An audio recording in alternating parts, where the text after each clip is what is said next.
ಈ ಸಿನಿಮಾದ ಹೆಸರು ಬಿಲೀವ್ ಮೀ. ಇದರ ಕಥೆ ಲೀಸಾ ಎಂಬ ಹುಡುಗಿಯ ಬಗ್ಗೆ. ಲೀಸಾ ಜೊತೆ ಯಾರ ಜೊತೆ ಕೂಡ ಆಗಬಾರ್ದು ಅಂಥದ್ದೆಲ್ಲ ಕೆಟ್ಟ ಘಟನೆಗಳು ನಡೆಯುತ್ತೆ. ಬನ್ನಿ, ಸ್ಟೋರಿ ಇಂಟ್ರೆಸ್ಟಿಂಗ್ ಆಗಿದೆ, ಲೇಟ್ ಮಾಡದೆ ಮುಂದುವರಿಯೋಣ. ಈ ಮೂವಿ ಫ್ಲೋರಿಡಾ ಎಂಬ ಸಿಟಿಯಿಂದ ಆರಂಭ ಆಗುತ್ತೆ. ಇಲ್ಲಿ ಲೀಸಾ ಎಂಬ ಹುಡುಗಿ ಫಾಸ್ಟ್ ಫುಡ್ ಕೆಫೆಯಲ್ಲಿ ಕೆಲಸ ಮಾಡ್ತಾಳೆ. ಇವಳೇ ಈ ಕಥೆಯ ಮೇನ್ ಕ್ಯಾರೆಕ್ಟರ್. ಅವಳು ಕೆಲಸ ಮಾಡ್ತಿದ್ದ ಶಾಪ್ಗೆ ಬರುವ ಎಲ್ಲಾ ಕಸ್ಟಮರ್ನ ನಗುಮುಖದಿಂದ ಮಾತಾಡಿಸುತ್ತಾಳೆ. ಎಂದಿನಂತೆ ಲೀಸಾ ಕೆಲಸ ಮುಗಿಸಿ ಮನೆ ಕಡೆ ಹೊರಡ್ತಾಳೆ.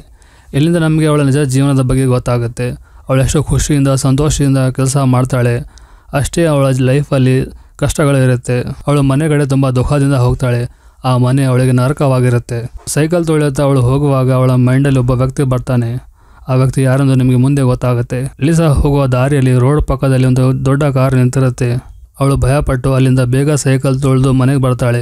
ಈ ಮನೆ ಅವಳ ಅಜ್ಜಿದಾಗಿರುತ್ತೆ. ಅಜ್ಜಿ ತನ್ನ ಬಾಯ್ ಫ್ರೆಂಡ್ ಮೋರಿಸ್ ಜೊತೆ ವಾಸ ಮಾಡ್ತಾಳೆ. ಮೋರಿಸ್ ಅಜ್ಜಿಗೆ ಹಣದ ಸಹಾಯ ಮಾಡಿ ಅದರ ಬದಲಿಗೆ ಲೀಸಾ ಜೊತೆ ಪ್ರತಿ ರಾತ್ರಿ ಕಳೆಯುವ ಷರತ್ತು ಹಾಕಿರ್ತಾನೆ. ಅವನು ಲೀಸಾ ಜೊತೆ ಪ್ರತಿದಿನ ಬಲವಂತ ಮಾಡ್ತಾನೆ. ಹೌದು ಸ್ನೇಹಿತರೆ, ಅವಳ ಅಜ್ಜಿ ತುಂಬಾ ನೀತಿಯಲ್ಲಿರುತ್ತಾಳೆ. ಪ್ರತಿ ಕ್ಷಣ ಲೀಸಾ ಮೈಂಡಲ್ಲಿ ಬರುವ ವ್ಯಕ್ತಿಯೇ ಮೋರಿಸ್. ಒಂದು ದಿನ ಅವಳು ಎಲ್ಲದರಿಂದ ಬೇಸತ್ತು ಸೂಸೈಡ್ ನೋಟ್ ಬರೆಯುತ್ತಾಳೆ. ಆದರೆ ತನ್ನ ಜೀವ ತಗೊಳ್ಳೋಷ್ಟು ಧೈರ್ಯ ಅವಳಿಗೆ ಇರಲ್ಲ. ಅವಳ ಅಜ್ಜಿ ಮೋರಿಸ್ನಿಂದ ಹಣದ ಸಹಾಯ ಪಡೆಯಬಾರ್ದಂತ ಅವಳಿಗೆ ಬಂದ ಸಂಬಳವನ್ನು ಎಲ್ಲವನ್ನು ₹1 ಕಡಿಮೆ ಇಲ್ಲದೆ ಅಜ್ಜಿ ಕೈಲಿ ಕೊಡ್ತಾ ಇದ್ಲು. ಆದರೂ ಸಿಚುವೇಶನ್ ಚೇಂಜ್ ಆಗಲ್ಲ. ಒಂದು ದಿನ ಲೀಸಾ ಮನೆಗೆ ಕಾಲ್ ಮಾಡಿ ತಂಗಿ ಹತ್ರ ನನಗೆ ಇಲ್ಲಿ ಇರೋಕೆ ಆಗ್ತಾ ಇಲ್ಲ, ನನ್ನ ಕರ್ಕೋರಿ ಅಂತ ಹೇಳ್ತಾಳೆ. ಆದರೆ ಅವಳ ತಂಗಿ ಕೈಯಲ್ಲಿ ಏನೂ ಮಾಡೋಕ್ಕಾಗ್ತಿರಲ್ಲ.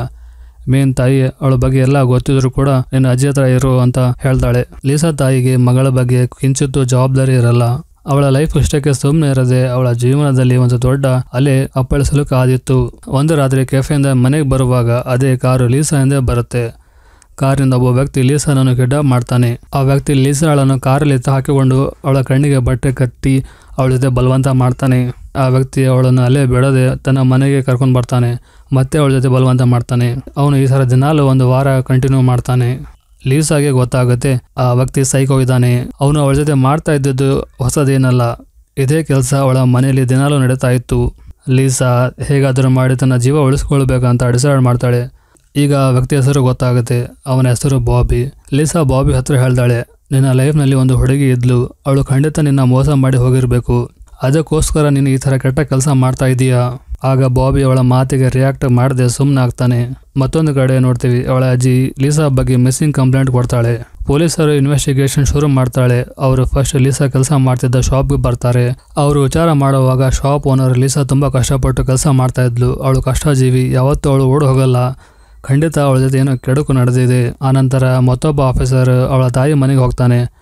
ಅವಳ ತಾಯಿ ಬೇಜವಾಬ್ದಾರಿಯಿಂದ ಅವಳು ತನ್ನ ಬಾಯ್ ಫ್ರೆಂಡ್ ಜೊತೆ ಓಡಿ ಹೋಗಿರ್ಬೇಕಂತ ಹೇಳ್ತಾಳೆ. ಆಫೀಸರ್ ಅಲ್ಲಿಂದ ಹೋಗುವಾಗ ಲೀಸಾ ತಂಗಿ ಆಫೀಸರ್ಗೆ ನಿಲ್ಲಿಸಿ ಲೀಸಾ ಯಾವತ್ತೂ ಓಡಿ ಹೋಗಲ್ಲ, ಅವಳ ಜೊತೆ ಏನೋ ಕೆಟ್ಟ ಘಟನೆ ನಡೆದಿರಬೇಕು ಅಂತ ಹೇಳ್ತಾಳೆ. ಈಗ ಸೀನು ಬಾಬಿ ಹತ್ರ ಬರುತ್ತೆ. ಅವನು ಲೀಸಾಳನ್ನು ಬಂದಿ ಮಾಡಿ ಇಟ್ಟಿರುತ್ತಾನೆ. ಅವನು ಪದೇ ಪದೇ ಅವಳ ಜೊತೆ ಬಲವಂತ ಮಾಡ್ತಾನೆ. ಆದರೂ ಅವಳು ಧೈರ್ಯದಿಂದ ಇದ್ದು ಅವಳು ಬಾಬಿಯನ್ನು ಮಾತಾಡಿಸಿ ಅವನ ಹತ್ರ ಆಗಲು ಪ್ರಯತ್ನ ಪಡ್ತಾಳೆ. ಅವಳಿಗೆ ಗೊತ್ತಾಗುತ್ತೆ ಅವನೊಬ್ಬ ಮೆಂಟಲು. ಲೀಸಾ ಬಾಬಿಯನ್ನು ಪದೇ ಪದೇ ಹೊಗಳಿ ತನ್ನ ಕಡೆ ಅಟ್ರಾಕ್ಟ್ ಮಾಡಲು ಪ್ರಯತ್ನ ಪಡ್ತಾಳೆ. ಅವಳು ತನ್ನ ತಂದೆಯ ಅನಾರೋಗ್ಯದ ನೆಪ ಹೇಳಿ ಅವನಿಂದ ದಯ ಬರಲಿ ಎಂದು ಸುಳ್ಳು ಹೇಳ್ತಾಳೆ. ಆ ಮನೆಯಲ್ಲಿ ತಾನು ಇರೋ ಬಗ್ಗೆ ಸಾಕ್ಷಿ ಬಿಡಲು ಬಾತ್ರೂಮ್ಗೆ ಹೋಗಿ ಮಿರರ್ ಮೇಲೆ ಫಿಂಗರ್ ಪ್ರಿಂಟ್ ಹಚ್ತಾಳೆ ಮತ್ತು ಕೂದಲನ್ನು ಅಲ್ಲಿ ಬಿಡ್ತಾಳೆ. ಒಂದಿನ ರಾತ್ರಿ ಬಾಬಿ ಮಲಗಿದ್ದಾಗ ಅವಳು ಮೆಲ್ಲಗೆ ಎದ್ದು ಫೋನ್ ಕಾಲ್ ಮಾಡಬೇಕಂತ ಹೋಗ್ತಾಳೆ. ಆದರೆ ಅವಳಿಗೆ ತನ್ನ ತಾಯಿ ಹೇಳಿದ ಮಾತು ಕಣ್ಮುಂದೆ ಬರುತ್ತೆ. ಅವಳು ಸುಮ್ಮನೆ ಆಗ್ತಾಳೆ. ಆಗ ಬಾಬಿಗೆ ಹೆಸರಾಗುತ್ತೆ. ಅವನು ಬಂದು ಹಿಡ್ಕೊತಾನೆ ಮತ್ತು ಅವಳಿಗೆ ನೀನು ತುಂಬ ಸ್ಮಾರ್ಟ್ ಆಗ್ತದೆ ಅಂತ ಹೇಳಿ ಬೈತಾನೆ. ಈಗ ಅವನು ಸಿಟ್ಟಿನಿಂದ ಕೊಲ್ಲೋಗೆ ಹೋಗ್ತಾನೆ. ಆಗ ಲೀಸಾ ನಾನು ಅಪ್ಪನ ಆರೋಗ್ಯ ಬಗ್ಗೆ ಕೇಳಲು ಫೋನ್ ಮಾಡಲು ಬಂದಿದ್ದೆ ಅಂತ ಹೇಳಿ ಅವನ ಮುಂದೆ ತುಂಬ ಎಮೋಷನಲ್ ಆಗ್ತಾಳೆ. ಆಗ ಬಾಬಿ ಅವಳ ಮಾತಲ್ಲಿ ಬಂದು ಬಿಡ್ತಾನೆ. ಈಗ ಲೀಸಾಗೆ ತನ್ನ ತಂಗಿ ಹೇಳಿದ ಮಾತು ಮಾತ್ರ ನೆನಪು ಬರುತ್ತೆ. ಜೀವನದಲ್ಲಿ ಎಷ್ಟೇ ಕಷ್ಟ ಬರಲಿ ಸೋಲು ಒಪ್ಪಿಕೊಳ್ಳಬೇಡ. ಒಂದಿನ ಬಾಬಿ ಅವಳ ಜೊತೆ ಬಲವಂತ ಮಾಡುವಾಗ ಅವಳು ಮತ್ತೆ ಅವನನ್ನು ಹೊಗಳೋಕೆ ಶುರು ಮಾಡ್ತಾಳೆ. ನನ್ನ ಬಿಟ್ಟರೆ ನಾನು ಯಾರಿಗೂ ಹೇಳಲ್ಲ, ನಿನ್ನ ಗರ್ಲ್ ಫ್ರೆಂಡ್ ಆಗ್ತೀನಿ, ನಿನ್ನ ಯಾವಾಗಲೂ ನಿನ್ನ ಜೊತೆನೇ ಇರ್ತೀನಿ, ನಿನ್ನ ಚೆನ್ನಾಗಿ ನೋಡ್ಕೊಂತೀನಿ ಅಂತ ಹೇಳ್ತಾಳೆ. ಬಾಬಿ ಅವಳ ಮಾತಿಂದ ಇಂಪ್ರೆಸ್ ಆಗ್ತಾನೆ. ಅವಳನ್ನು ಬಿಟ್ಟು ಬಿಡಲು ಒಪ್ಪಿಕೊಳ್ತಾನೆ. ಇದರ ನಡುವೆ ಟಿವಿಯಲ್ಲಿ ನ್ಯೂಸ್ ಬರುತ್ತೆ, ಒಬ್ಬ ಸೀರಿಯಲ್ ಕಿಲ್ಲರು 16 ಹುಡುಗಿಯನ್ನು ಕೊಂದು ಮರೆಯಾಗಿದ್ದಾನೆ. ಬಾಬಿಗೆ ಅನಿಸುತ್ತೆ ಲೀಸಾಳನ್ನು ಬಿಡಲು ಇದೇ ಸರಿಯಾದ ಸಮಯ. ಅವನು ಲೀಸಾಳನ್ನು ಕೈಗೆ ಕಟ್ಟಿ ಒಂದು ಪಾರ್ಕಿಗೆ ಕರ್ಕೊಂಡು ಬರ್ತಾನೆ. ಅವನು ಯೋಚನೆ ಮಾಡ್ತಾನೆ, ಲೀಸಾಳನ್ನು ಕೊಂದುಬಿಟ್ರೆ ಯಾವ ಸಮಸ್ಯೆ ಇರಲ್ಲ. ಅವನು ಕೊಲ್ಲೋಕೆ ಹೋಗ್ತಾನೆ. ಆಗ ಲೀಸಾ ಅವನ ಹತ್ರ ತುಂಬ ರಿಕ್ವೆಸ್ಟ್ ಮಾಡ್ಕೊಳ್ತಾಳೆ, ನಾನು ಇನ್ನೂ ಚಿಕ್ಕ ಹುಡುಗಿ, ನಿನ್ನ ಗರ್ಲ್ಫ್ರೆಂಡ್ ಆಗಿ ನಿನ್ನ ಚೆನ್ನಾಗಿ ಕೇರ್ ಮಾಡ್ತೀನಿ, ಬಿಟ್ಬಿಡು ಎಂದು ಕೇಳಿಕೊಳ್ತಾಳೆ.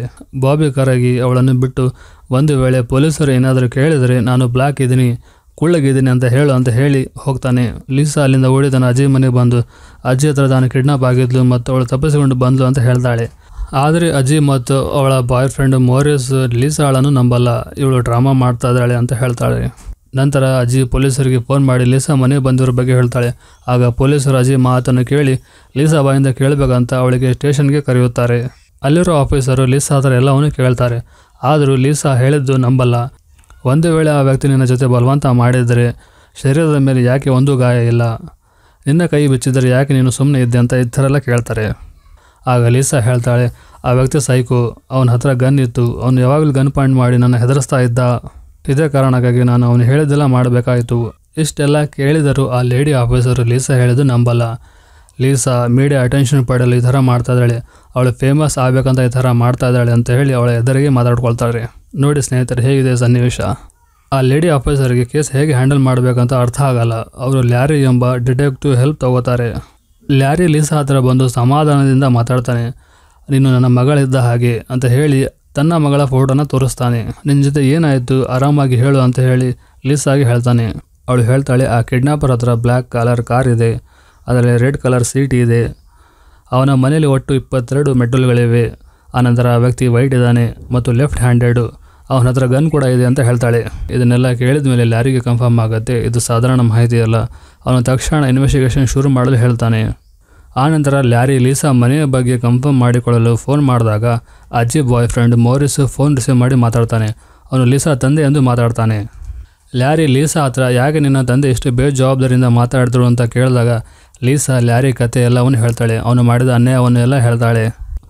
ಆನಂತರ ಪೊಲೀಸರು ತಕ್ಷಣ ಹೋಗಿ ಮೋರಿಸ್ನನ್ನು ಅರೆಸ್ಟ್ ಮಾಡ್ತಾರೆ.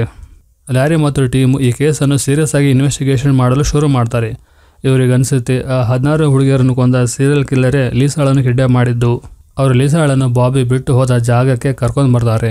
ಲೀಸಾ ಲಾರಿ ಕಾರಲ್ಲಿ ಕುಂತು ಕಣ್ಣು ಮುಚ್ಚಿಕೊಂಡು ಆ ದಿನ ನಡೆದದ್ದನ್ನು ಫೀಲ್ ಮಾಡ್ಕೊಳ್ತಾ ಜಾಗನ ತೋರಿಸ್ಕೊತ ಹೋಗ್ತಾಳೆ. ಆನಂತರ ಒಂದು ಜಾಗದಲ್ಲಿ ಸ್ಟಾಪ್ ಮಾಡಿ ಇದೇ ಜಾಗದಲ್ಲಿ ಅವನು ಪೆಟ್ರೋಲ್ ಫಿಲ್ ಮಾಡಿಸಿದ್ದ ಅಂತ ಹೇಳ್ತಾಳೆ. ನಂತರ ಆ ಟೀಮು ಪೆಟ್ರೋಲ್ ಬಂಕ್ನ CC ಕ್ಯಾಮ್ರಾನ ಚೆಕ್ ಮಾಡ್ತಾರೆ. ಆಗ ಅವ್ರಿಗೆ ಒಂದು ಸಾಕ್ಷಿ ಸಿಗುತ್ತೆ. ಕ್ಯಾಮ್ರಾದಲ್ಲಿ ಬಾಬಿ ಸಿಗ್ತಾನೆ.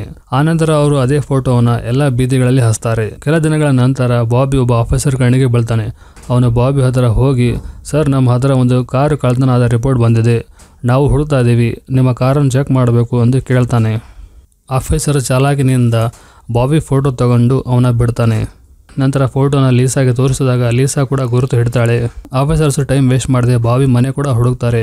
ಇವರಿಗೆ ಆ ಮನೆಯಲ್ಲಿ 22 ಮೆಟಲು ಸಿಗುತ್ತೆ. ಮನೆಯ ಬಾತ್ರೂಮ್ನಲ್ಲಿ ಲೀಸಾ ಬಿಟ್ಟ ಕೂದಲು, ಫಿಂಗರ್ ಪ್ರಿಂಟ್ಸ್ ಸಹ ಸಿಗುತ್ತೆ. ಇಷ್ಟೆಲ್ಲ ಸಾಕ್ಷ್ಯ ಸಿಕ್ಕ ನಂತರ ಬಾಬಿ ಕತೆ ದಿ ಎಂಡ್ಗೆ ಬರುತ್ತೆ. ಪೊಲೀಸರು ತುಂಬ ಹುಡುಕಾಟ ಶುರು ಮಾಡ್ತಾರೆ. ಕೆಲ ದಿನಗಳ ನಂತರ ಬಾಬಿ ಸಿಕ್ಕಿ ಬೀಳ್ತಾನೆ. ಅವನು ಒಂದು ಥಿಯೇಟರ್ ಮುಂದೆ ಆರಾಮಾಗಿ ನಡ್ಕೊಂಡು ಹೋಗುವಾಗ ಪೊಲೀಸರು ತಕ್ಷಣ ಬಂದು ಅವನನ್ನು ಸುತ್ತುವರೆದು ಅರೆಸ್ಟ್ ಮಾಡ್ತಾರೆ. ಲ್ಯಾರಿ ಮತ್ತು ಟೀಮು ಲೀಸಾ ಹತ್ರ ಬಾಬಿ ಸಿಕ್ಕಿರುವುದು ಹೇಳ್ತಾರೆ. ಇಡೀ ಟೀಮು ಲೀಸಾ ತೋರಿಸಿದ ಧೈರ್ಯವನ್ನು ಮೆಚ್ಚಿ ಕ್ಲಾಪ್ಸ್ ಹೊಡೆದು ಮತ್ತು ನಿನ್ನ ಹಾಗೆ ನೊಂದವರನ್ನು ನ್ಯಾಯ ಕೊಡಿಸಿದ್ದೆ ಅಂತ ಹೇಳಿ ತುಂಬ ಅಭಿನಂದಿಸುತ್ತಾರೆ. ಈ ಕೇಸ್ ಮುಗಿದ ನಂತರ ಲೀಸಾ ತನ್ನ ಅಜ್ಜಿ ಹತ್ರ ಹೋಗದೆ ಒಂದು ಹೊಸ ಜೀವನ ಶುರು ಮಾಡಬೇಕಂತ ಲ್ಯಾರಿ ಹತ್ರ ಹೇಳ್ತಾಳೆ. ಲ್ಯಾರಿ ಲೀಸಾ ಚಿಕ್ಕಮ್ಮ ಮತ್ತು ಚಿಕ್ಕಪ್ಪನನ್ನು ಕಾಂಟ್ಯಾಕ್ಟ್ ಮಾಡಿ ಕರೆಯುತ್ತಾರೆ. ಅವರು ಬಂದು ಲೀಸಾ ಬಗ್ಗೆ ಕೇಳಿ ತುಂಬ ಶಾಕ್ ಆಗ್ತಾರೆ ಮತ್ತು ಅವ್ರಿಗೇನು ಇದರ ಬಗ್ಗೆ ಗೊತ್ತಿಲ್ಲ ಅಂತ ಹೇಳ್ತಾರೆ. ಅವರು ಲ್ಯಾರಿ ಮುಂದೆ ನಾವು ಲೀಸಾನನ್ನು ಚೆನ್ನಾಗಿ ನೋಡ್ಕೋತೀವಿ ಅಂತ ಭರವಸೆ ಕೊಡ್ತಾರೆ. ಲೀಸಾ ಹೋಗುವಾಗ ಲ್ಯಾರಿಗೆ ಥ್ಯಾಂಕ್ ಯು ಹೇಳ್ತಾಳೆ. ಆಗ ಲ್ಯಾರಿ ತುಂಬ ಭಾವುಕನಾಗ್ತಾನೆ. ಕೆಲ ದಿನಗಳ ನಂತರ ಲೀಸಾ ತನ್ನ ತಾಯಿಗೆ ಒಂದು ನೋಟನ್ನು ಕಳಿಸುತ್ತಾಳೆ. ಅದರಲ್ಲಿ ಬರೆದಿರುತ್ತೆ, ಮಾಮ್, ನೀವು ಯಾವಾಗಲೂ ಹೇಳ್ತಾ ಇದ್ದೀರಿ ನಾನು ಒಳ್ಳೆಯ ಲೈಫ್ ಡಿಸರ್ವ್ ಮಾಡಲ್ಲ, ನಾನು ಯೋಗಗಳಲ್ಲ. ಮಾಮ್, ನೀವು ರಾಂಗ್ ಇದ್ದೀರಿ. ಲಾಸ್ಟಿನಲ್ಲಿ ಗುಡ್ ಬೈ ಅಂತ ಬರೆದಿರುತ್ತೆ. ಆ ಲೆಟರ್ ನೋಡಿ ಲೀಸಾ ತಾಯಿಗೆ ತುಂಬ ಬೇಸರ ಆಗುತ್ತೆ. ಲೀಸಾ ತನ್ನ ಆಂಟಿ ಜೊತೆ ತನ್ನ ತಂಗಿಯನ್ನು ಕೂಡ ಕರ್ಕೊಂಡು ಹೊಸ ಜೀವನ ಶುರು ಮಾಡ್ತಾಳೆ. ಈ ಮೂವಿ ಎಂಡಲ್ಲಿ ಗೊತ್ತಾಗುತ್ತೆ ಬಾಬಿಗೆ ಗಲ್ಲು ಶಿಕ್ಷೆಯಾಗಿದೆ. ಕೆಲ ವರ್ಷಗಳ ನಂತರ ಲೀಸಾ ಕೂಡ ಒಂದು ಆಫೀಸರ್ ಆಗಿ ಬೆಳೆದಿದ್ದಾಳೆ. ಸೊ ಈ ಥರ ಈ ಸಿನಿಮಾ ಎಂಡ್ ಆಗುತ್ತೆ. ಸ್ನೇಹಿತರೆ, ನಿಮಗೆ ಈ ಸಿನಿಮಾ ಬಗ್ಗೆ ಏನು ಅನಿಸುತ್ತೆ ಕಾಮೆಂಟ್ ಮಾಡಿ. ಹಾಗೆ ನೀವು ನಮ್ಮ ಚಾನಲ್ಗೆ ಹೊಸದಾಗಿ ಬಂದಿದ್ದರೆ ದಯವಿಟ್ಟು ಸಬ್ಸ್ಕ್ರೈಬ್ ಮಾಡಿ.